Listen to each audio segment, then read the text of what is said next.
দর্শক, আমরা আজকে মুখোমুখি হব এমন একজন মানুষের সাথে যিনি বাংলাদেশকে গলফের মাধ্যমে পরিচয় করিয়ে দিয়েছেন বিশ্বের দরবারে। তিনি আর কেউ নন, আমাদের সিদ্দিকুর রহমান। সিদ্দিকুর, আপনাদেরকে আমাদের এই মুখোমুখি অনুষ্ঠানে স্বাগত। আপনার কাছে আমরা আপনার বেশ কিছু আপনার ক্যারিয়ার সম্পর্কে, আপনার পারিবারিক ব্যক্তিগত কিছু সম্পর্কে আমরা দর্শকদের অবহিত করতে চাই। অনেকে হয়তো বা জানে, অনেকে হয়তো বা জানার ইচ্ছা আছে যে গলফে আসাটা আসলে কিভাবে, শুরুটা হয় কিভাবে। আপনারা সবাই জানেন যে আমি গ্রাউন্ড থেকে আসা, তো কাজের সন্ধানে আসি এবং আসলে মূলত ছিল যে তখন আমি 2-3-তে পড়ি এরকম, তো যে ফ্যামিলিকে সাপোর্ট করা প্লাস স্টাডি খরচ, যার কারণেই গলফ ক্লাবে আসা। এবং মানে ভালো লেগেছিল যে আমি প্রথম দিন এসে আমি কাজ পেয়ে যাই, তো তখন থেকে আসলে আমি গলফে আসি। কখনো কি মানে ইচ্ছা ছিল যে আমি প্রফেশনাল গলফার হব বা গলফ খেলবো, এরকম কখনো ইচ্ছা ছিল ছোটবেলা থেকে? আসলে প্রথম তো মানে কাজে ঢোকার পরে তো 1-2 বছর তো মানে বুঝেই নাই যে গলফটা কি, তো স্বপ্ন তো দূরের কথা, প্রফেশনাল হবে এরকম কোনো স্বপ্ন ছিল না। 1999 সনে আমাদের কুর্মিটোলা গলফ ক্লাব থেকে একটা ইনিশিয়েটিভ নিল যে আমরা জুনিয়র প্লেয়ার নিব ন্যাশনাল টিমের জন্য। তখন আমি কোয়ালিফাই করি, প্রায় 150 জনের মতো ওখানে কম্পিটিটর হয়, তো সবার ভিতরে আমি প্রথম হই। তখনও আসলে ওরকম কোনো চিন্তা মানে ওরকম কোনো স্বপ্ন দেখতে পাইনি যে আমি ফিউচারে প্রফেশনাল গলফার হব বা বিদেশে খেলবো এরকম কিছু। তবে খেলাটাকে খুব ভালোবাসতাম এবং অনেক পছন্দ করতাম, তো যার কারণে আসলে ওই সময় কাটানোর জন্য খেলা, তো এইভাবে আসলে আমার খেলাটা শুরু হয়। খেলার শুরুটার সাপোর্টটা মানে পেয়েছেন কোথা থেকে? এখানে গলফের ক্লাবের কারো কাছ থেকে অথবা? সাপোর্টটা অবশ্য সবসময় মানে খেলার সাপোর্টটা তো অবশ্য পরে আসছে। যখন আনন্দের জন্য খেলতাম তখন তো ফ্রেন্ডদের সাথে, আমার কোনো ইকুইপমেন্ট ছিল না, যখন একজনের সাথে মানে যার আমার যে ফ্রেন্ড সার্কেল ছিলাম, যার ইকুইপমেন্ট ছিল ওই একটা স্টিক দিয়ে আমরা 4-5 জনে খেলতাম, তো ওইভাবে আর কি খেলা ছিল। কিন্তু 1999 যখন আমাকে টিমে নেওয়া হয় তখন তো আমাকে সব কিছু কুর্মিটোলা গলফ ক্লাব থেকে বের করে। শুরুটা ধরেন ইন্টারন্যাশনাল লেভেলে আপনার পদচারণা, সেটা শুরু হয় কখন থেকে? এটা হয় 2007 জুলাই থেকে। আমি শুরু করি ইন্ডিয়ান ট্যুর থেকে। এর আগে আমি একটু বলি, এর আগে আমার যে ন্যাশনাল টিমে যখন আমি ছিলাম, আমি প্রায় 12টা টুর্নামেন্টে ইন্ডিভিজুয়ালি চ্যাম্পিয়ন হই, আমাদের বাংলাদেশি 5টা, এবং ইন্ডিয়াতে, নেপাল, ভুটান, আমাদের সার্ক কান্ট্রি মানে সাউথ এশিয়াতে প্রত্যেক দেশে আমি চ্যাম্পিয়ন। তো আমি 2007 যখন আমি চ্যাম্পিয়ন হই আমাদের কুর্মিটোলা গলফ ক্লাবে, ব্যাক টু ব্যাক 3বার আমাদের বাংলাদেশ অ্যামেচার ওপেন নামে যে টুর্নামেন্টটা ছিল, ওই টুর্নামেন্টে আমি পরপর 3বার চ্যাম্পিয়ন। তখন আমাকে মানে ক্লাব রিলিজ করলো যে তুমি এখন প্রফেশনালি যেতে পারো, তোমার স্কিল অনেক ভালো, তোমার গেম অনেক ভালো, সো দ্যাট তুমি অনেক টাকা মেক করতে পারবা প্রফেশনাল ক্যারিয়ারে, সো ইউ মে গো নাও। তখনই আমি ইন্ডিয়ান ট্যুরে যাই 2007-এ, ওইখানে কোয়ালিফাই করি এবং প্রথমবারে গিয়ে আমি কোয়ালিফাইড হই, প্রথম আমি 14 নম্বর পজিশনে শেষ করি। তারপর থেকে আমি প্রফেশনাল ক্যারিয়ার শুরু হয়। আপনি তো 2টি এশিয়ান ট্যুর জিতেছেন, ইউরেশিয়ায় খেলেছেন, ওয়ার্ল্ড কাপ খেলেছেন, তো কোন অর্জনটাকে আপনি এগিয়ে রাখবেন সবচেয়ে বেশি? আসলে আমার মনে হয় যে আমি যে ইন্ডিয়াতে যে মানে হিরো ইন্ডিয়া ওপেন, যেটাতে আমি চ্যাম্পিয়ন হই, আমার মনে হয় ওটাই ছিল আমার লাইফে বেস্ট টুর্নামেন্ট। আর এর প্রথম যেটা ব্রুনেই ওপেন জেতার পর কখনো কি মনে হয়েছিল যে আমি জিনিসটাকে আরো সামনে এগিয়ে নিয়ে যাব, বা যে ওয়ার্ল্ড কাপে খেলা যে বিষয়টা, সেটা কি কখনো মনে হয়েছিল যে আমি খেলতে পারবো প্রথম কোনো বাংলাদেশি? অবশ্যই, কারণ দেখেন একটার পর একটা, যেমন অ্যামেচারে থাকতে আমি যখন আমি চ্যাম্পিয়ন হই, ইন্টারন্যাশনাল টুর্নামেন্টে চ্যাম্পিয়ন হই, তারপরে স্বপ্ন আসলো যে কিভাবে এশিয়ান ট্যুরে যাব।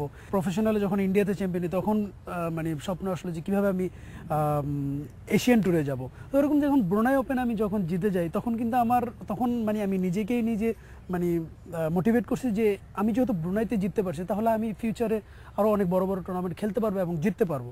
তো আসলে ওই জিনিসটাই আমাকে অনেক মোটিভেট করছে যে ব্রুনাই ওপেন জেতাটা 2010-এ। আপনার খেলার যেই আগে অনুপ্রেরণার কথা যেটা বলেছিলেন যে ক্লাব থেকে যেটা আপনার এসেছে, তো পরিবার থেকে সমর্থন কিরকম পেয়েছেন? আসলে আমি যখন প্রথমে যখন কাজের জন্য আসি, কাজ করি, ওটা তো আসলে কিছুই ছিল না। বাট যখন আমি ন্যাশনাল টিমে আসি তখন আসলে, বাট যদিও আমার ফ্যামিলি থেকে ওরকমভাবে মানে ফিনান্সিয়ালি সাপোর্ট করতে পারে না, বাট মেন্টালি আমাকে অনেক সাপোর্ট করেছে। আমার আরও 3 ভাই আছে, 3 ভাই প্লাস বাবা মা, সবাই আমাকে অনেক সাপোর্ট দিয়েছে আসলে। এটা অনেকের আসলে মাথায় চিন্তা আসে যে গলফ একটা এক্সপেন্সিভ খেলা, ব্যয়বহুল একটা খেলা। তো সেক্ষেত্রে আপনার কি কোনো বাধার সম্মুখীন হতে হয়েছে? আসলে এখানে আমি প্রথমত ধন্যবাদ জানাই কুর্মিটোলা গলফ ক্লাবকে, যে তারা একটা খুব ভালো একটা ইনিশিয়েটিভ নিয়েছিল, যার কারণে আজকে গলফ আমরা এখানে আসতে পারছি। কারণ প্রথমে যখন আমাকে ওনারা ন্যাশনাল টিমে নেয় তখন কিন্তু পুরোটাই ওনারা সাপোর্ট দিছে, যদিও পার্সোনালি কিছু ওরকম কিছু পাইনি, বাট খেলার জন্য যে কুর্মিটোলা গলফ ক্লাবে যে খেলার ফ্যাসিলিটি, ইকুইপমেন্ট, তারপর বিদেশে ভ্রমণ, সব কিছুই আসলে কুর্মিটোলা গলফ ক্লাব থেকে বেয়ার করা হয়েছিল। তো আসলে ইভেন এখনও করতেছে অন্যান্য প্লেয়ারদের জন্য, বিকজ আমি এখন প্রফেশনাল। আসলে সেই সময়টা আসলে অনেকই ছিল। আর যদি বলি যে প্রফেশনাল ক্যারিয়ারে গিয়ে অবশ্যই একটু ঝামেলা হয়েছিল, কারণ প্রফেশনাল ক্যারিয়ারে যখন গিয়েছি আমি তখন পুরো ইনভেস্টটাই ছিল আমার। তো যেমন ইন্ডিয়ান ট্যুরে যখন খেলেছি আমি, কারণ একটা টুর্নামেন্টের জন্য অনেক টাকা মানে খরচ আছে, এয়ার টিকিট, থাকা খাওয়া, তারপরে এন্ট্রি ফি, কেডি ফি।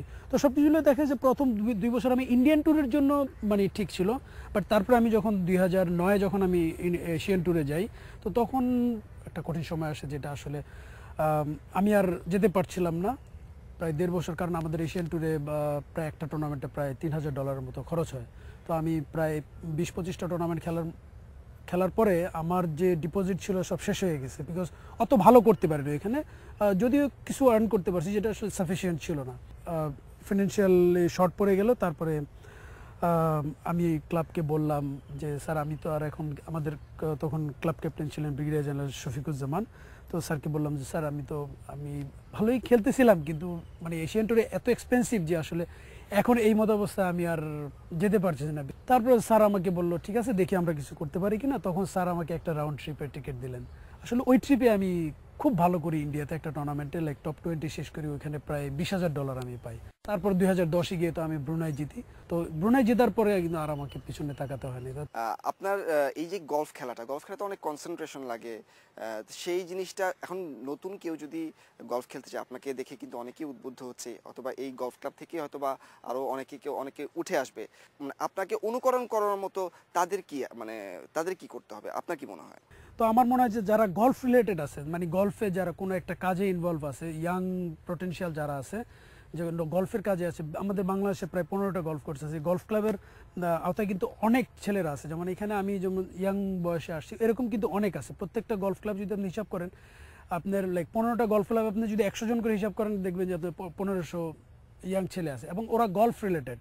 তো ওদেরকে আসলে মোটিভেট করা খুব ইজি। আর যদি মনে করেন অন্য কোনো সাধারণ ফ্যামিলি থেকে, যদি বাইরের কেউ, মানে আমাদের গলফ কানেকশন ছাড়া বাইরে থেকে যদি কেউ আসতে, যদি ভালো মানে ফিনান্সিয়ালি যদি সাফিসিয়েন্ট থাকে, তাহলে কোনো ব্যাপার না, তাহলে এখানে খেলতে পারবে এবং এখানে প্র্যাকটিস করতে পারবে। এবং গলফে মানে আমি শিওর যে এখানে মানে গলফের ফিউচার কিন্তু খুবই ভালো। প্রফেশনাল গলফের যে ব্যাপারটা, যে বাইরে থেকে ফিনান্সিয়ালি সাউন্ড যারা, তারা খেলতে পারবে, অথবা এখানে যারা গলফের সাথে জড়িত তারা খেলতে পারবে, কিন্তু বাইরের কেউ যে খেলতে পারবে না, এই ব্যাপারটা কেন? মানে এখানে আমাদের বাংলাদেশ আসলে এখন কিন্তু টোটালি ওপেন, কারণ আগে একটু রেস্ট্রিক্টেড ছিল।